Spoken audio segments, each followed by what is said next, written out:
फाटल जीन्स। ऐसे 2 साल पहले एक फाटल जीन्स एक विवाद उठल रहे, वही पर हम लिखना रहे समय में। दोसर पर एक आंगुर उठाबै से पहिने, दोसर पर एक आंगुर उठाबै से पहिने अपन 4 आंगुर सेहो देखियौ।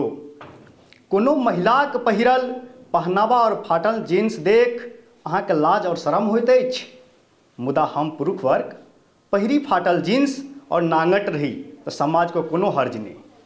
मुदा हम पुरुष वर्ग पहिरी फाटल जीन्स और नांगट रही तो समाज को कोनो हर्ज नहीं, कियाक तऽ अखनो पितृसत्तात्मक समाज अछि, सएह ना।